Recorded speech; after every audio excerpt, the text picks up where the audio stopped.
다만 거기에는 뭐가 작동하냐면 권력과 지식이 작동하는 거예요.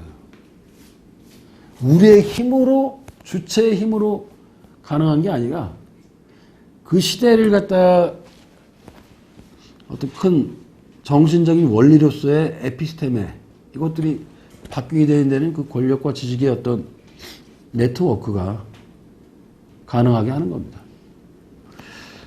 여튼 자, 바로 이것이 재현의 본질이라는 거죠. 재현은 그 재현의 시스템 그 안에 스스로가 붕괴되거나 분열될 조짐이 있는 하나의 틈들을 가지고 있다. 예.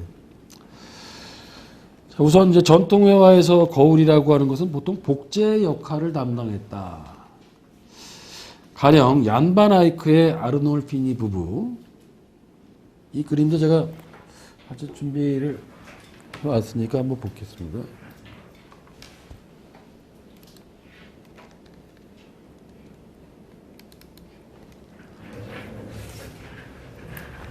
이게 너무 밝아서 안 보이니까.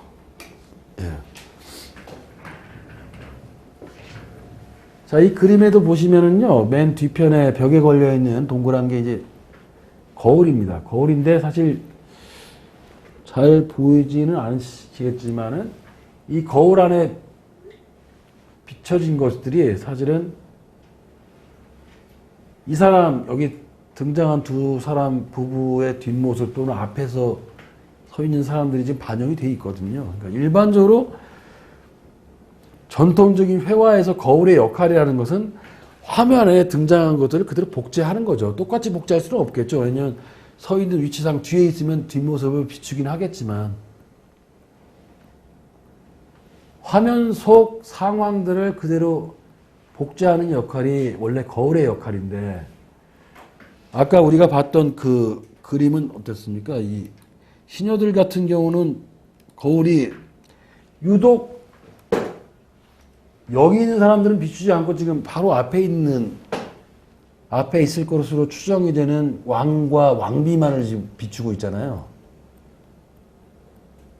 고의적으로 지금 원래대로 따지면 이게 묘하게 각도상으로 이 사람들이 안 나올 만한 빛이 반사에 따라서 그런 각도라고 상정하고 그림을 그렸겠지만, 사실 일반적인 회화에서 거울의 역할하고는 좀 다르게 묘사가 돼 있어요. 그게 푸코가 이 그림을 흥미롭게 보고 또 읽어낼 수 있는 그런 하나의 단서가 되는 겁니다. 이 거울이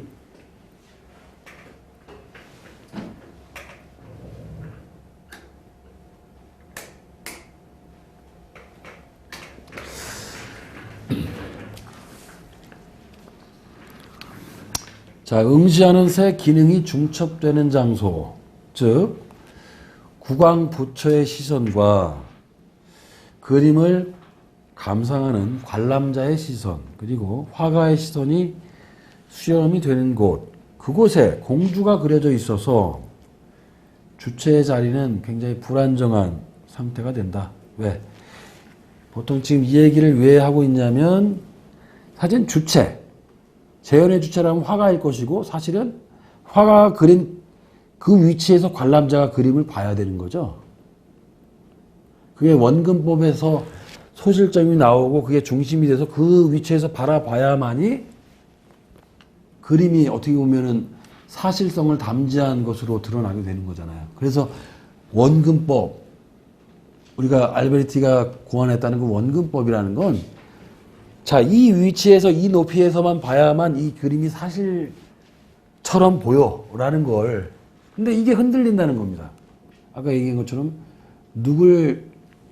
재현의 주체가 누구인지, 이 그림은 도대체 누굴 재현하고 있는지, 이 모든 것들이 뒤섞이고 헷갈려지면서 사실은 관람객 혹은 주체의 자리가 고정되어 있지 않고 흔들리게 된다는 거예요. 일종의 시점 자체가 다중화되고 있는 거죠. 자, 그런 얘기를 지금 하고 있는 겁니다. 그래서 이 표상의 새 주체는 사실 화면 위에 등장하는 한에 있어서 표상들을 질서 지우고 그것들을 대상으로 만드는 통일된 주체로 기능할 수가 없다. 우선 화가는 그림을 그리지 않고 있으니까 재현의 주체가 아니고, 또한 왕 부처는 화면에 등장하지도 못하고 있고, 그런 얘기를 하고 있는 거죠. 그 다음에 맨 마지막에 아까 뒤에 편에 서 있었던, 마치 모든 것을 맨 뒤편에서 관조하고 있어 보이는 사람도 주체라기보다는 하나의 그림 속의 대상에 머문다라고 이렇게 평가를 하는 겁니다. 그러니까 실제로는 재현의 주체, 근대적인 주체는 사실 엄청난 중심점이잖아요. 세계를 자기 앞에다 다 끌어다 놓고 자기 기준에 맞춰서 재단하는 그런 존재였는데, 이 그림에서는 왠지 그런 주체의 모습이 온데간데 없고 막 흔들리고 있다는 거예요. 도대체 누가 주체이며 주체는 도대체 뭘 하고 있느냐. 화가는 그림도 안 그리고 있고, 주인공은 실제로 나온 건 이렇게 나온 거잖아요. 주인공이 제일 희미한 모습으로 그려져 있고, 이 사람이 주체냐? 이 사람은 그냥 그림 속의 대상인 것처럼 보인다. 이렇게 보일 때 이제 이 그림은 사실 재현을 가장하면서도 어떻게 보면 재현을 갖다 스스로 무너뜨리고 있는 그림인 것처럼 볼 수 있겠죠. 그러니까 이 푸코가 왜 이 벨라스케즈의 시녀들을 가지고 이렇게 떠드는지, 왜 재현과 주체를 이렇게 문제 삼는지, 그런 걸 볼 수 있을 것 같아요. 그래서 푸코에 따를 때 시녀들의 진정한 주제, 이 그림의 주제는 바로 재현이라는 겁니다. 재현 자체가 주제인 것 같다. 표상의 주체는 자신이 그림 밖에 존재할 때, 즉 비가시성으로 위축이 될 때에만 자신의 주변에다 모든 표상들을 정돈한다. 비가시성, 가장 작고 가장 희미해질 때, 화면 밖으로 밀려날 때 오히려 사물들을 갖다가 질서 지우는 그런 역할이 증대가 된다. 일종의 역설인 거죠. 자, 그래서 푸코란 시녀들의 분석을 통해서 이제 재현의 신화가 갖고 있는 어떤 환영들을 드러내고 있다. 재현, 원근법, 근대적 주체, 이 모든 것들이 사실 얽혀 있잖아요. 이게 얽혀 있는데, 이것들이 사실은 그렇게 완전하거나 공고하지가 못하다는 것, 이것들을 이제 함께 얘기하고 있는 거죠. 불확실하고 불확정되어 있고 언제든지 무너질 수 있는 그런 것들. 자, 이제 두 번째가 이제 실제로는 이제 오늘 가장 중요한 얘기일 것 같은데요. 만해의 회화. 예. 푸코가 원래는 책으로 썼던 것이라기보다는 여러 차례 이제 67년에서 71년 사이에 이제 여러 곳을 이제 떠돌게 되는데, 푸코가 네 번에 걸쳐서 이 만해의 회화에 대한 강연을 하고 다닙니다. 예, 뭐 도쿄에서 있었었고, 로마에서도 했었고, 이게 이제 튀니스라는 곳에서 했던 강연을 녹취한 것을 정리해서 이제 책으로 나온 것인데요. 예. 우리나라에 이제 하여튼 지금 바로 나온 지가 한 달 정도밖에 안 됐어요. 그러니까 올해 초에 1월달 중순인가 이게 번역이 돼서 나왔으니까 궁금하신 분들은 한번 읽어보시면 많이 도움이 될 겁니다. 푸코는 67년에서 71년 사이 만해에 대한 대중 강연을 여러 도시에서 가졌다. 2004년에 출판된 만해의 회화는 튜니스에서 행한 강연 녹취를 정리한 것이다. 푸코가 벨라스케스의 시녀들을 분석한 이유가 이 그림이 고전주의 시대의 에피스테메를 전형적으로 보여주기 때문이었는데, 만해의 그림을 선택한 것도 이제 마찬가지 이유라는 거죠. 그 시대의 에피스테메를.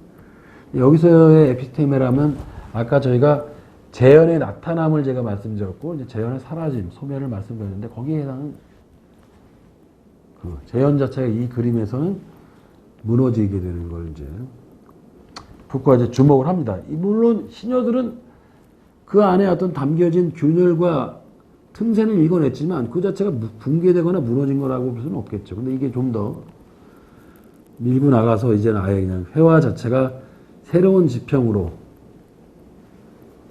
새로운 에피스테미로 진입하게 되는 것을 이제 이 작품이 보여준다. 그래서 많은 사람들이 만해를 또 어떤 의미에서 현대 회화의 뭐 선구라고 보기도 하죠. 우리 지난 시간에 뭐 폴 세잔이 뭐 현대 회화의 선구라고 얘기했었는데, 또 어떤 미술사가들에 따르면 사실은 뭐 만해라고 보는 사람들도 많이 있습니다.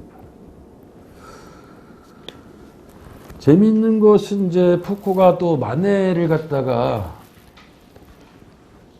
거론을 했던 이유는 이 사람도 역시 재현 자체를 거부하는 건 아니에요. 아예 재현을 무시해버리고 추상회화로 넘어간 사람들이 있잖아요. 근데 그런 사람들은 굳이 거론을 안 한다. 거론을 안 한다기보다 그 중요성을 높이 보지 않는데, 재현을 통해서 재현을 무너뜨린 사람으로서 이제 만해를 얘기하는 거예요. 이게 참 재밌는 게 말이죠.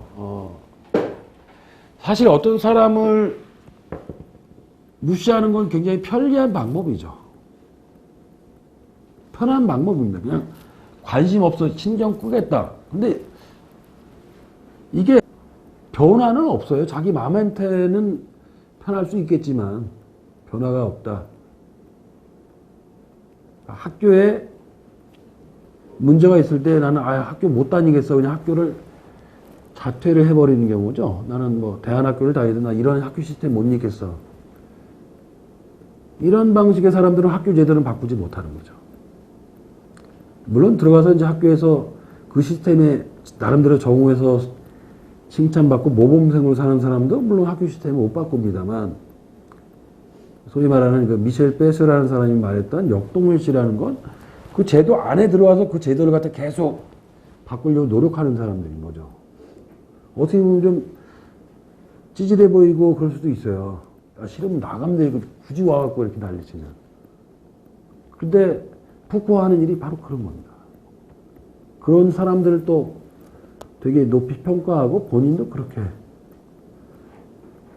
저로서는 참 하기 힘든 일인데, 그런 일을 하고 있는 겁니다. 왜냐면 재현을 통해서 재현을 붕괴시킨다는 거 쉽지 않은 거예요. 난 그런 건 내 코드가 아니니까 아예 안 하고 다른 쪽으로 가겠어. 이건 굉장히 쉬운 방법이에요, 어떻게 보면. 근데 굳이 그 안으로 들어가서 그 시스템을 내파시키려고 노력하는 것.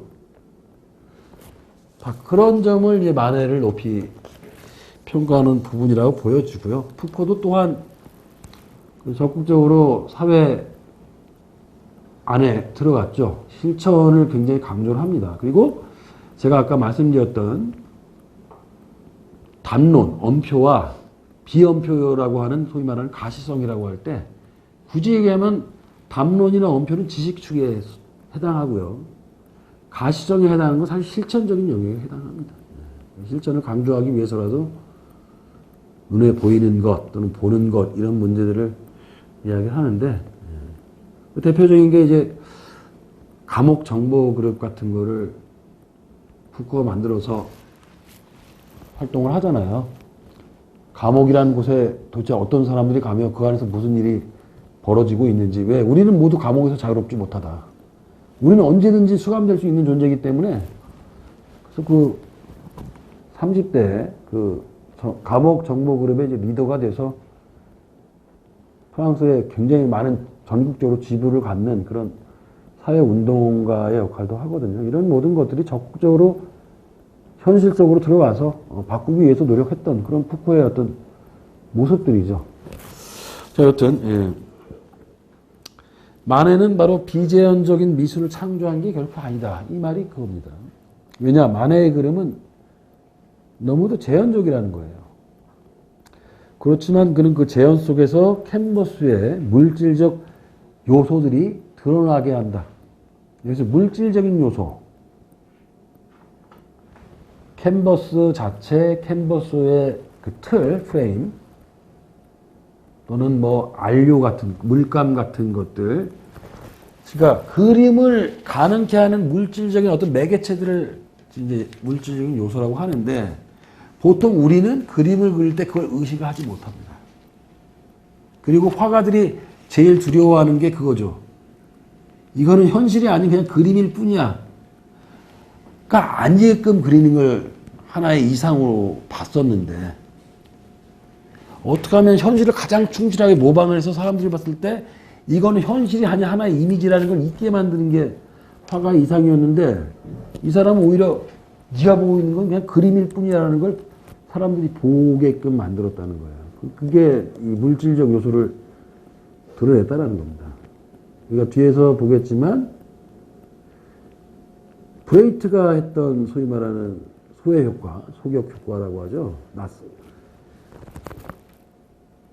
연극을 보는데 사람들이 연극에 있는 인물이나 상황에 동일시가 돼가지고 뭐 어떻게 저 그러면 어떻게 막 우리 뭐 영화 보면서 많이 울잖아요. 근데 그걸 극히 경계했죠, 브레이트는. 그래서 항상 연극을 볼 때 니들이 보는 건 이건 현실이 아닌 연극일 뿐이라는 걸 계속 환기시키기 위해서 연극 속의 대사라든가 행위를 통해서 야 이거 현실 아니야, 올 필요 없어. 이걸 계속 지속적으로 환기를 시키고 마찬가지인 거예요. 네가 보는 건 그림이야, 이미지야. 그걸 드러나게 그렸다는 점이 푸코가 보는 만해의 면모입니다. 자, 그래서 만해는 그림을 재현이 아니라 그림 그 자체가 지닌 물질적 속성을 보여주는 가시적인 대상으로 만든다. 푸코가 이제 만해의 그림을 이제 따블로 오브제라는 식으로 표현을 했는데, 이 따블로 오브제, 그 따블로라는 게 그림이고요. 뒤에 있는 게 대상이니까 대상으로서의 그림이라는 뜻이겠죠. 뭐라고 적절한 번역어들이 다들 없어진다. 다들 뭐 따블로 오브제 이렇게 쓰고 있는데 순수한 대상으로서의 그림. 그림 그 자체라는 얘기입니다. 그 만해는 흔히 인상주의의 선구자로 불리는데 그렇지만 푸코가 염두에 두고 있는 만해는 그런 만해가 아니라는 거죠. 물론 푸코는 만해가 인상주의를 가능케 한 점은 인정을 한다. 그러나 그는 거기에 머문 게 아니라 더 나아갔다. 자, 푸코가 보는 만해는 르네상스 이후 처음으로 그림의 물질적인 속성을 활용해서 그게 작동하도록 만들었다. 여기서 말하는 물질적 속성은 무언가? 그림을 가능케 하는 기본적인 매체들, 즉 캔버스의 틀, 캔버스의 점, 또는 물감 이런 등등등을 드러나게 이것들이 사실은 15세기 이후에는 무시가 되었다는 거예요. 아까 얘기했던 그 르네상스기 이후로는 화가의 이상은 현실을 가장 충실하게 반영해야 된다. 가장 생생하게 사실처럼 그려야 한다는 게 어떤 하나의 재현의 이상이잖아요. 그러니까 그렇게 사실은 그래서 평면이라는 걸 있게 만들려고 지금 원근법을 만든 거잖아요. 원래는 그림이라는 거는 2차원인데 3차원의 실제 공간인 것처럼 현혹시키기 위해서 원근법이 만들어진 거 아닙니까? 그렇다면 그런 규범들을 벗어나기 위해서는 이런 입체감, 양감이라고 하는 이런 것들을 그림 속에서 제거해야겠죠. 그런 기술들을 사실 만해가 구사를 한다는 거예요. 르네상스 이래 환영들을 은폐하기 위해서 존재했던 미술 전통을 위반하면서 그는 이 물질적 속성들을 다시금 가시화한 것이다.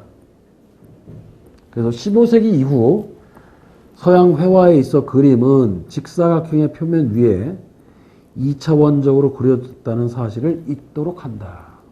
그림이 그려진 물질적인 공간을 재현이 된 공간으로 대체한다. 왜 그랬을까요? 왜 15세기 이후에 화가들이 이렇게 현실 또는 사실, 실제의 대상과 극도로 닮아지려고 이렇게 노력을 했을까? 거기 어떤 아까 시대 에피스테메가 유사성이라고 했었는데 유사성이 됐든 회화에서의 재현은 뭐 아까 제가 유사성하고 재현하고 등가적으로 말씀드렸죠. 그러니까 원래 플라톤이 회화라든가 이런 예술에 대해서 어떤 평가를 내렸었나요? 굉장히 좋지 못한 평가를 내렸습니다. 실제로는 뭐 제조업자들, 물건을 만들어내는 사람만도 못한 게 그림을 그리는 화가였죠.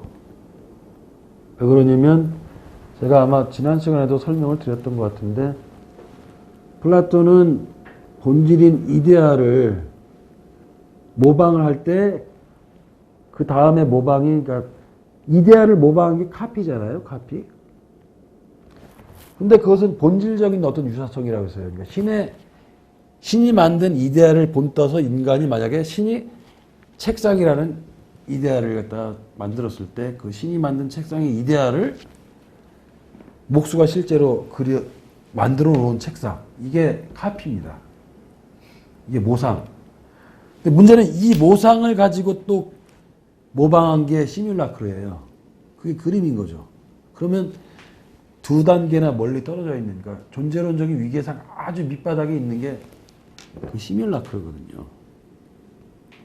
그렇기 때문에 원래 회화라는 것은 값어치가 거의 없는, 철학적으로 볼 때는 그런 것이었는데 어느 순간에 이게 역전이 됩니다. 역전이 됐다기보다는 한 단계씩 위계가 상승을 해요. 그러니까 이데아와 카피와 시뮬라크를 하셨다면 카피가 이데아랑 별다른 어떤 위계가 없는 것처럼 바뀝니다. 이게 이제 소위 말하는 아리스토텔레스가 형상하고 진료로 보게 되면서 사실 이 사물 안에 형상으로서의 이데아가 들어있다는 거예요. 그러니까 현실 세계에 존재하는 어떤 사물도 이데아를 담고 있기 때문에 이데아에서 멀어진 게 아니다. 그러니까 카피가 이데아 단계로 올라가고 그럼 이걸 갖다 모방한 단계는 바로 윗상황으로 올라가게 되면서 심지어는 이게 나중에 가서 이렇게 되는 거죠.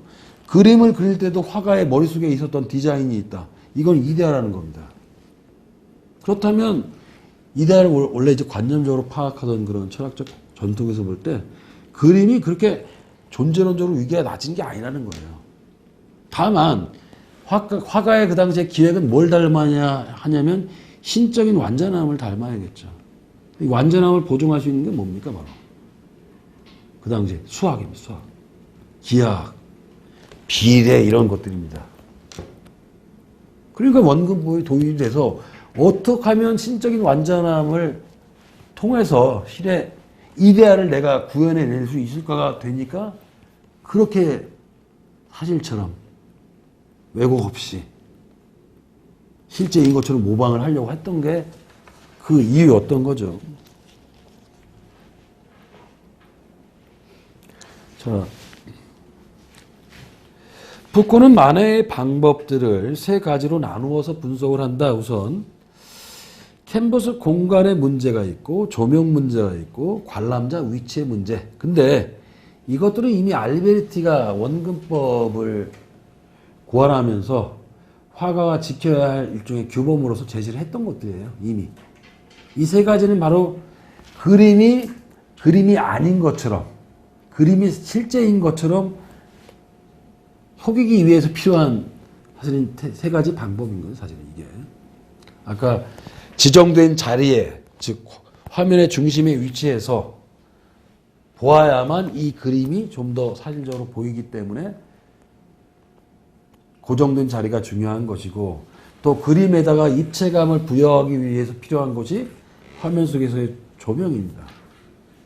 또 그 공간의 구성을 원근법을 통해서 어떻게 배치하느냐가 결국 그림이 그림인 것처럼 안 보이고 실제 공간인 것처럼 보이게끔 만드는 기술로 이미 알베르티가 얘기했던 세 가지 원칙을 만에는 이것들을 갖다 다 도입하면서 다 무너뜨린다는 거예요.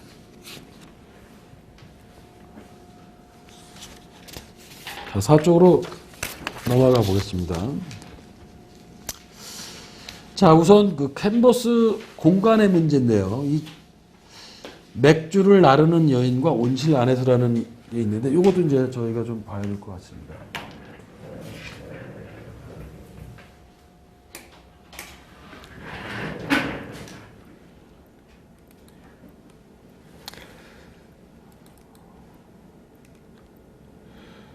자, 이게 이제 뭐 온실 안에서라는 제목으로 되어 있는 그림인데요. 우선 여기서 우리가 주목해야 할 부분은 배경 쪽을 보세요. 배경 그림에 온실 안이다 보니까 식물로 꽉 차 있습니다. 거의 비어 있는 공간이 안 보일 정도로 꽉 차 있죠. 이게 바로 벽을 만들었다고 이제 표현을 하는 건데요. 푸코가 벽을 만들었다. 즉 인물 바로 뒤에 비어 있는 공간이 없고 벽으로 꽉 차 있으면 어때요? 원근법 자체가 불가능하잖아요. 뭐 비어 있어야 뭐 이렇게 일단 거리감 자체가 벽이 바로 둘러싸면서 이게 만의 회에 거의 일관되게 나타나는 겁니다. 원근법 자체가 가능하지가 않고요. 동시에 가로와 세로가 계속 반복이 되죠. 이 벤치에서 길게 프레임이 가로로 되어 있고 또 세로가 이어지고요. 양산이 가로로 되어 있고 이거는 가로와 세로가 지금 옷들도 이어져 있고 지금 손가락도 해도 이 손과 이 손가락이 지금 계속 그러니까 수평과 수직을 거의 강박적으로 그림 속에서 자꾸 강조하는 이유는 이 그림 자체가 사실은 사실이 아닌 그림일 불과하다. 그러니까 이 캔버스를 환기시키는 거라는 겁니다. 직사각형. 동시에 이 캔버스도 어때요? 일종의 텍스처잖아요. 날실과 시실로 돼 있는 캔버스 천의 질감 또는 캔버스 프레임 이런 모든 것들이 사각형으로 이루어졌다는 걸 계속 환기시키기 위해서 이렇게 그림을 그렸다는 거예요. 그러면 입체감이 없이 평면적으로 그려지게 되고 이런 것들이 바로 네가 보는 건 그림에 불과하다는 걸 상기시키는 하나의 장치라는 거죠. 특히나 중요한 건 이 공간에서 이 벽의 사용. 거의 모든 그림들이 만해의 그림에서는 벽들이 있습니다. 여기서는 식물로 되어 있지만 또 어떤 그림들에는 사람을 아주 빽빽하게 그냥 바로 집어넣어버려서 원근감이라는 것, 거리감, 깊이감 같은 거를 거의 가질 수가 없어요. 동시에 여기서도 아마 살짝 드러나긴 하지만 여기서 뭐 분명한 건 아니지만 이 그림에 무슨 조명이 지금 어디서 들어오는 겁니까? 조명. 보통 아까 보이나요? 조명이 들어오는 위치는 안 보이잖아요. 어디서 지금 들어오고 있는지.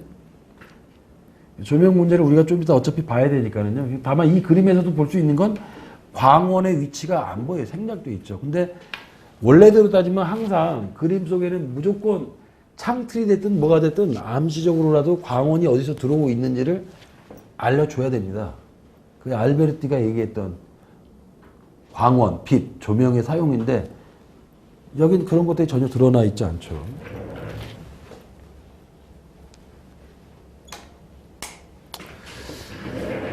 자, 여기 한번 보십시오. 그래서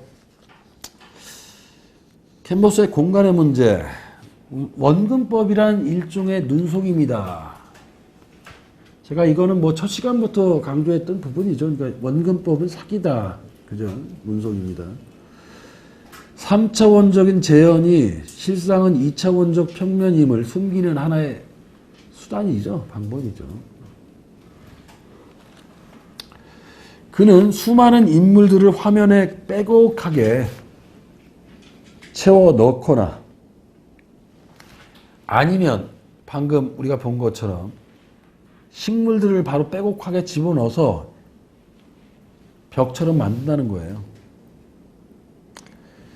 막시밀리안의 처형에서도 깊이를 제거하는 벽의 기능을 볼 수가 있다. 벽은 공간을 제한하고 그래서 인물들의 행동 반경을 좁게 함으로 한 곳에 모여있는 인물들이 그러니까 멀리 이렇게 산포가 못 되고 딱 막혀 있으니까 몰려 있을 수밖에 없겠고 그러니까 입체감 같은 게 살아나지가 않게 되는 거죠. 약화가 되는 거죠. 한번 그 그림도 볼게요. 어차피 이걸 내가 안 해봤나? 여기 있구나. 이 그림도 한번 보십시오. 이게 바로 벽으로 돼 있고요. 멕시코의 뭐 황제 뭐 처형이라는데 중요한 거는 너무 몰려 있잖아요, 사실 사람들이. 이게 마치 만화처럼 평면성이 너무 강조가 됐다는 게 바로 이런 겁니다. 바로 벽으로 둘러싸여 있어서 공간감, 그 다음에 사람들의 활동 반경을, 행동 반경을 좁게 해서 한 곳에 이렇게 우르르 몰려있게 만드는 이런 방식들. 그리고 실제로는 이 그림이 지금은 찢어져 있죠.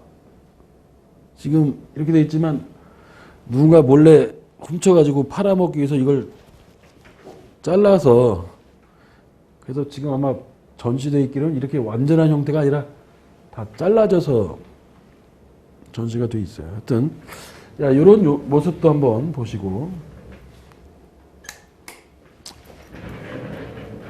이게 봐야지 아마 바로 쉽게 이해가 되실 것 같아서. 한편 등장 인물들 간의 인접성 또는 근접성은 화면 속의 이야기를 불가능하게 한다. 즉 서사가 가능하지 않다는 겁니다. 즉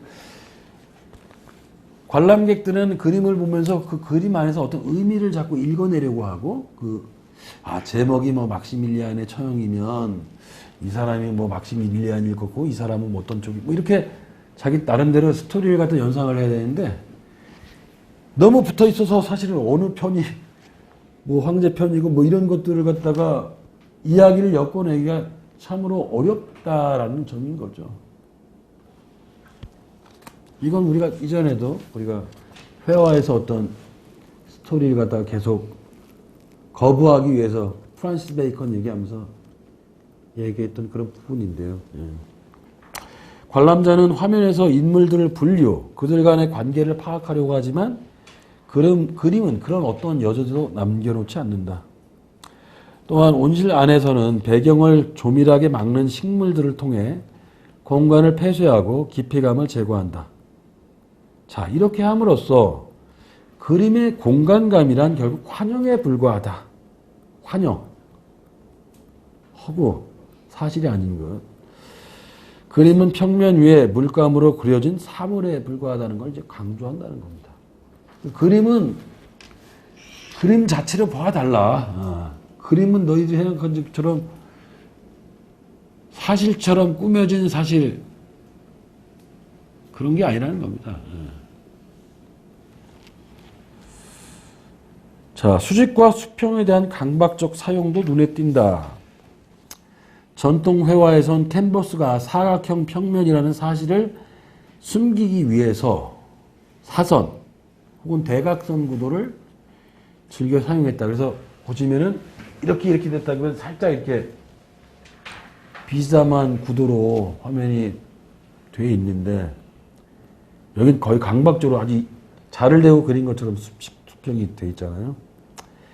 이런 수직과 수평의 사용은 깊이감을 약화시키고 캔버스가 가로와 세로축으로 구성되었음을 상기시킨다. 이 온실 안에서가 이 방식을 이해하는 데 가장 중요한 작품이다. 벤치의 뼈대, 가로로 누운 양산, 가로와 세로로 이루어진 스커트의 주름 등등. 이거 아까 방금 저희가 봤던 거죠. 이런 방식으로 공간 내에서 수직과 수평선을 강박적으로 사용하고 벽을 갖다 바로 뒤에 배치함으로써 공간감을 약화시키는 하여튼 이런 기법을 통해서 알베티가 세웠던 규범 중에 하나를 무너뜨리는 하나의 방식인 겁니다.